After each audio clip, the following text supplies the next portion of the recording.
მოგესალმებით.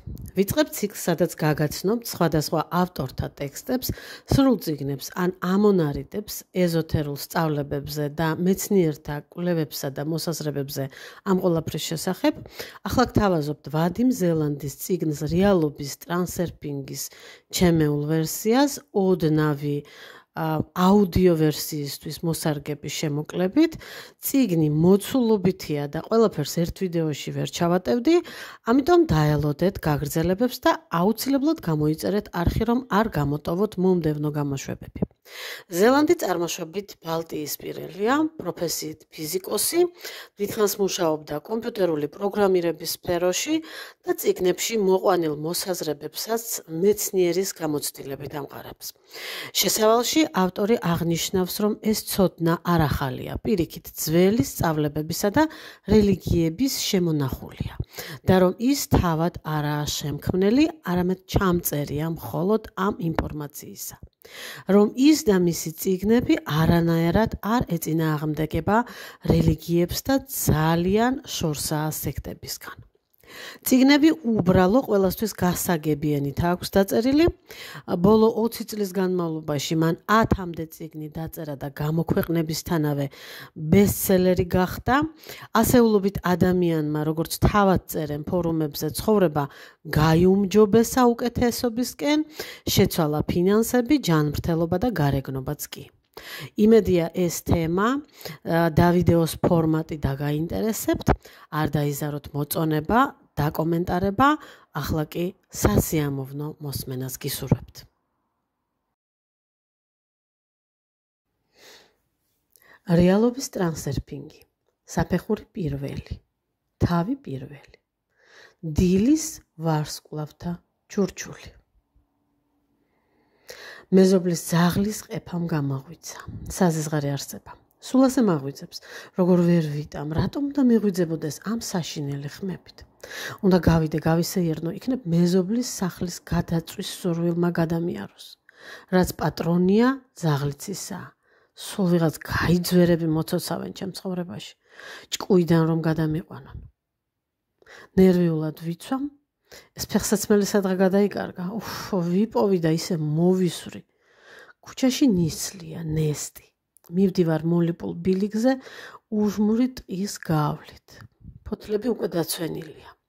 რატომ ვცხოვრობ ამ შაშავებულ ჭაობში? სიგარეტს ვიღებ. თითქოს არ მინდა, მაგრამ ეს ძველი ჩვევა მეუბნება, რომ მინდა. როდიდან გახდა სიგარეტი ჩემთვის ვალდებულება? შერკუჭზე ისეთი საზღარია. ეს ადრე იყო მხრიარულ კომპანიაში სიამოვნებას რომ მანიჭებდა. ერთგვარი მოდა იყო, სტილი, თავისუფლების სიმბოლო. მაგრამ დღესასწაულები მთავრდება და მოდის ჩვეულებრივი რუხი სამუშაო დღე, ტალახიანი წვიმის გუბეებით და პრობლემებით.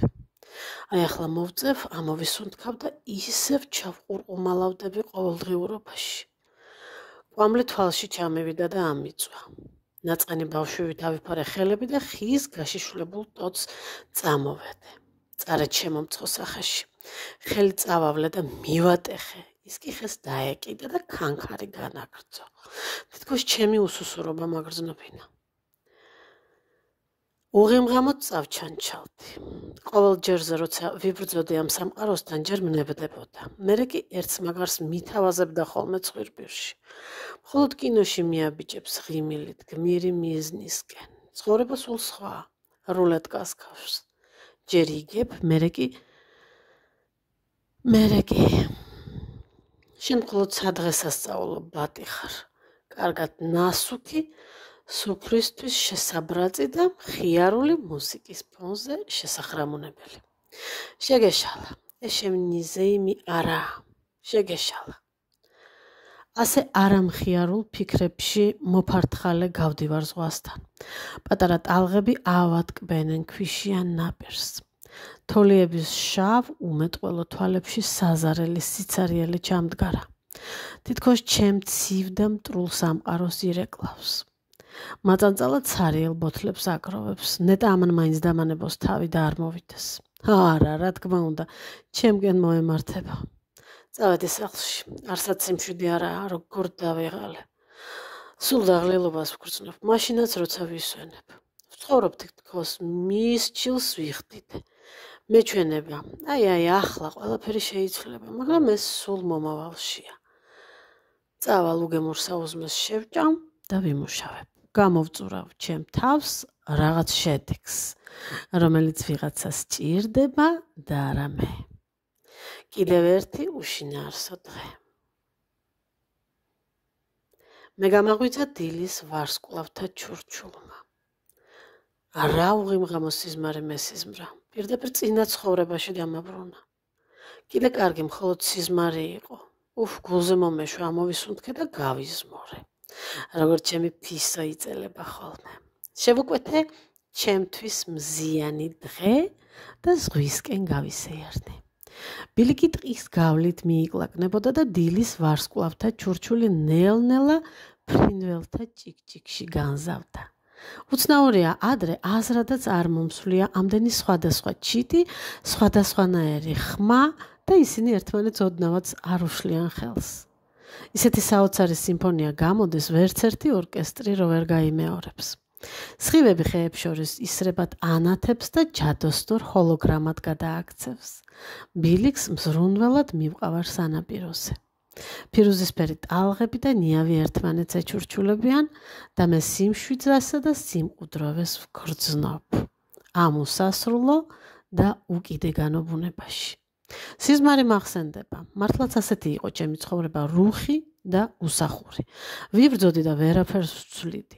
ყველა ჭკუას მარიგებდა და მეუბნებოდა, რომ ყველაფერი ჩემი ბრალი იყო, რომ ეს მე ვიყავი ცუდი, რომ უნდა შევცვლილიყავი. ვებრძოდი ჩემ თავს და ეს უფრო ძნელი და უშედეგო იყო, ვიდრე სამყაროსთან ბრძოლა. და ერთხელ მესიზმრა საოცარი სილამაზის ბუნებრივი ნაკრძალი. დავდიოდი აღფრთოვანებული ამ შვენიერებით და აი გამოჩნდა ბრაზიანი მოხუცი. როგორც მივხვდი, ნაკრძალის ზედამხედველი. არაფერს გაგონება არ მინდა. მითხრა გადაჭრით. ხელში ამომივიდა ჭინჭყლი, ხარბი, უკმაყოფილო სტუმრები, რომლებიც სულ რაღაცას მოითხოვენ, ბევრს ხმაურობენ და ნაგვის მთებს ტოვებენ. მე თავი დაუქნია და უკან გავყევი. ნაკრძალის უნიკალური ბუნება მაოცებდა. რატომ ადრე არ მოხვედრილვარ აქ? მონუსხული მივაბიჯებდი უმიზნოდ. ენით აღუწერელი გარემო მნუსხავდა. მწვანე მთის წვერზე ავედით, საიდანაც რაღაც დასახლება ჩანდა. სათამაშოსავით კოხტა სახლები სიმწვანესა და ყვავილებში ჩაფლულიყო, როგორც ზღაპრის ილუსტრაციებში ახოლმე. შეუძლებელი იყო ამ ყველაფრის გულგრილად ყურება. ყველაფერი ისეთი არარეალური იყო. და წამით ვიფიქრე, რომ ეს მხოლოდ სიზმარში იყო შესაძლებელი. მოხუცმა ჩაიცინა და თქვა, ჯერ სადახარ.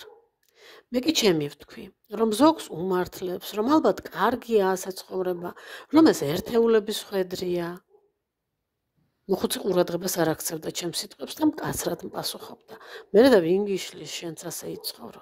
ყველას შეუძლია აირჩიოს ის, რაც უნდა. სულელო, შენ გააქვს არჩევანის უფლება.